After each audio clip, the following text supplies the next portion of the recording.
Hi, welcome to the bathtub, where when you hear this sound, the sound of a soft breeze on an alpine mountaintop, while a tiny bird whistles in the trees, you know we're in the post-tech decade. The post-tech decade, we don't do a lot of glitz and glamour like all the other YouTubers. We don't have all the special effects, and we don't have the whiteboard and all that stuff, that fancy stuff that you go to. Good-looking women, good-looking women. There's no good-looking women on this show. We got just me, ungood-looking person. We got a good-looking bird, and we're here to talk about books and what it basically not talk about books, whatever I'm reading. The the theme song should have been Mason Williams's Classical Gas, because this is one of our Classical Gas episodes when we ask the perennial question: are great classical novels actually worth reading? And the answer is usually yes, but there's a few no's that'll show up once in a while. We try not to take those in the bathtub though. What we've been doing is in my old age, I'm going back and reading lots of stuff. I don't read anything new hardly at all. I don't care what these young whippersnappers are doing. They can all piss off as far as I'm concerned.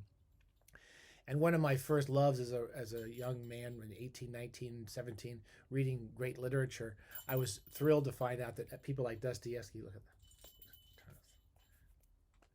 that, Dostoevsky when I was a kid, I was surprised to find that great literature was great fun.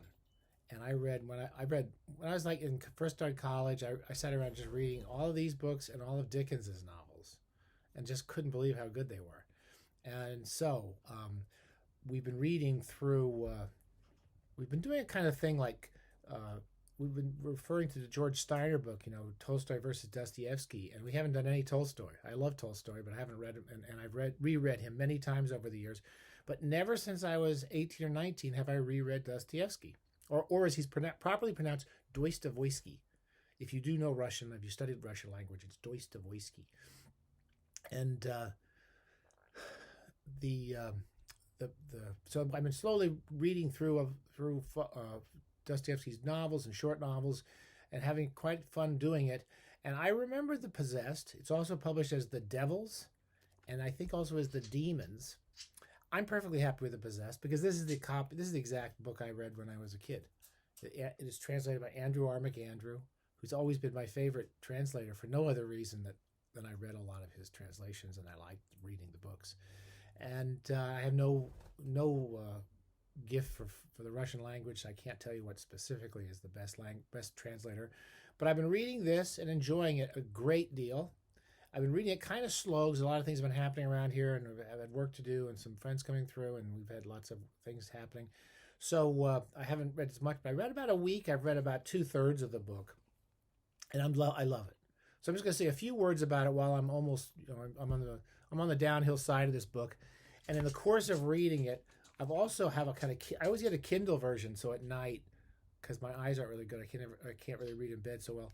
So I've been reading the Constance Garnett edition, which is available free on Kindle. You get it, I'm sorry you have to get a Kindle, but we do. And Constance Garnett translation, I was always told all my life you should not supposed to like Constance Garnett. I like Constance Garnett. I've enjoyed all the translations I've read of hers.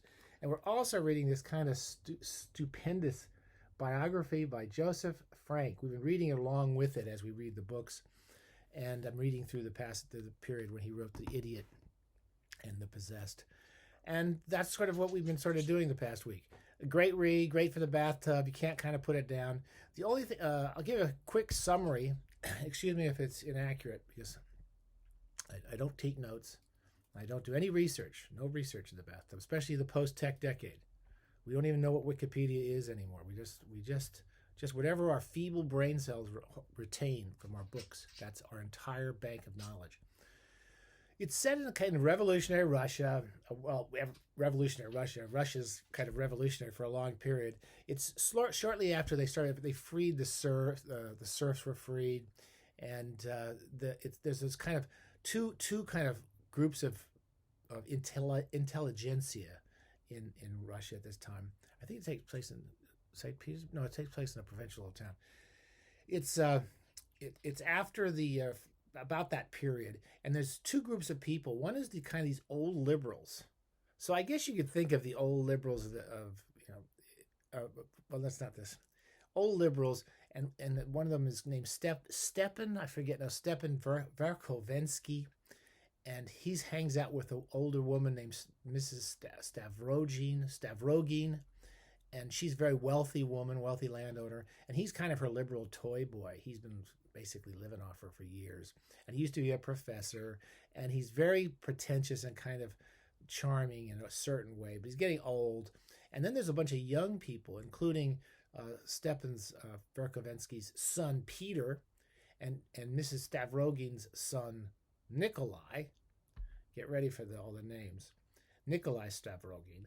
And the young Turks of the revolutionary period, who are loosely so-called nihilists by various people, they are kind of a Dostoevsky satire on the revolutionary kids that are coming along at this time, who really aren't as polite in polite company, and who are really they're real politique people. They just want to do anything they can and they basically want to destroy everything, including especially things like the church and old institutions. That's a very quick summary. It is not. I wouldn't read this book to get a sense of the politics of the time, unless you, because Dostoevsky's feelings about a lot of these people are arguable, but the narrative and the storytelling is just wonderful, and he really deals with all these characters, and it's probably the funniest. It's the most comical of all the novels I remember of Dostoevsky. A little water, a little pristine mountain water.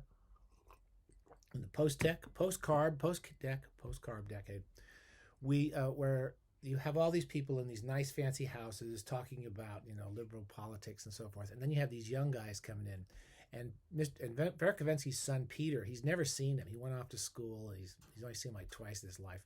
Is a real little bastard. He's really mean, and he loves to pretend he's nice to everybody. And he's probably one of the most mean characters I've ever seen in literature. And he goes after his father in a couple of scenes that are horrific.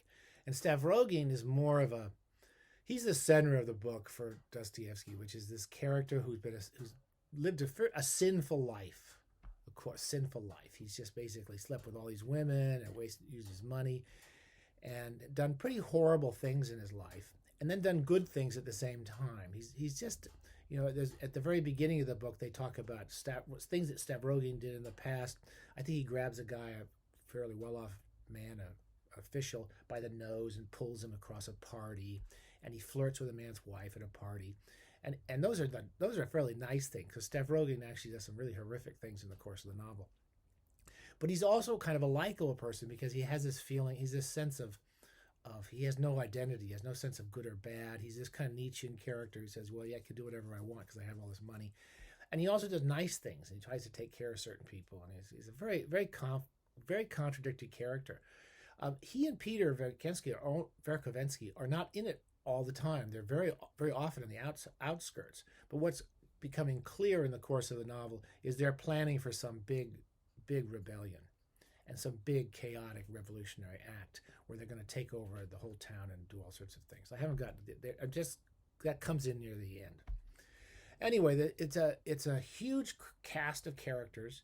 Large parts of the novel take place at like dinner parties where people just talk, and people come and go, and they'll go on forever. There's a long kind of party at the very beginning of the book that goes on like 50 pages. And a lot of the information you get about Peter Verkovensky and Nikolai Stavrogin, excuse my translations, my pronunciations, are just talked about. And then they come and there's so many other characters who are different types of revolutionaries and liberals and government officials. And there's a mayor and his wife, and the mayor's wife wants to be trendy, so she hangs out with revolutionaries, that sort of thing. And they're just taking advantage of her. Anyway, I don't want to give you too much of the story, except to say that when you really have to take your time in the first 150 pages. I remember this both times I've read it. The first 150 pages are really good, but there are so many names. Most people have 3 names, as you know, in Russian novels. There's a first name, a middle name, which is based on the father's name, as I recall. Don't quote me. Patronymic, I think. And then a last name. And then they all have like nicknames. So I can't even, I can't remember offhand some of these, but they refer to the same person 4 or 5 different ways. So even before you meet some of these characters, you're wondering, when they talk about Nikolai, they're talking about Nikolai Stavrogin, or they use his middle name, or they use his any of the characters' middle names. They're patronymics. You're supposed to be able to catch on to that, but it takes a little while. So you really could have a little crib sheet. I've always felt that way about reading some of these early these Russian novels. I've kind of gotten used to it by now. Anyway, you'll get a lot of characters at the beginning. Take your time. Dodo, don't make me I don't want to strangle a parakeet on YouTube. Dodo, come here. Come say hi. Come say hi. Come on. Come on. All right. So anyway, I'm having a great time with it. I'm not going to read any passages, but one of the great pleasures of Dostoevsky is all these people arguing these different political premises, but basically they're all out for themselves. There's just a lot of really selfish, pretentious people in this book. And I think there's probably a couple the women are sort of okay. The other thing about Stavrogin is he seems to have had this way with women. He can have, any woman seems to fall in love with this rat. And he's supposed to be very handsome. And he's had all these basically at least 2 or 3 women. He's married to one woman who, I don't want to give you this secret away, but he's married to one of the characters. And then there's 2 other women who are in love with him. And he just seems to be this super charmer. In the middle of this book, there's a chapter called Stavrogin's Confession. I think that's what they call it in this book. But Andrew R. McAndrew uses it. And that's one of the most, I've read this a few times. It's also called At Teak Homes, which is the name of the church person he goes to visit. When Dostoevsky was writing this, one of the interesting parts about the book is you really don't know anything about what has really happened. You're constantly hearing rumors about Stavrogin and Peter Verkovensky. You hear rumors, and you hear rumors about this revolutionary network that's running around Russia. But you don't always know what's true, and you're often hearing misinformation.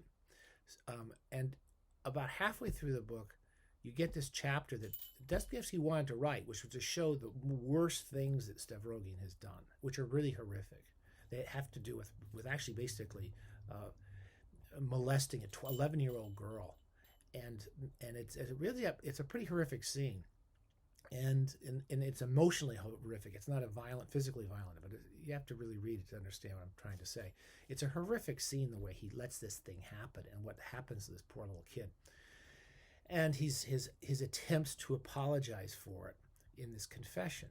When Dostoevsky wrote it, the publishers didn't want to print that chapter. And it really belongs where it is in this volume.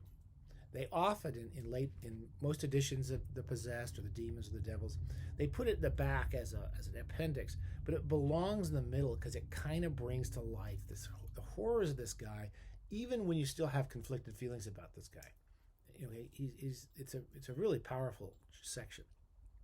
So anyway, that's what the other reason I really quite like this edition is they leave that confession in the middle of the book, so that it basically challenges so many opinions you have of this character as you're watching him, and you don't really see inside his head very much. Dostoevsky stays way back from him.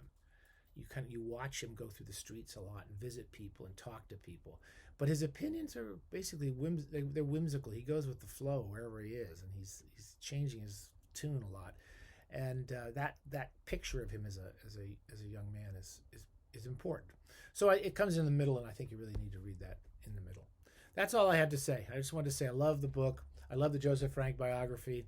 I'll do a little coda in a week, maybe in a few days when I finish this, and I'm really glad. I really didn't think I'd enjoy Dostoevsky again as an older man. I thought he was somebody you really needed to read as a young man, but I don't think that's true. I'm really enjoying The Possessed, and it's a comedy, a horrific comedy. All right,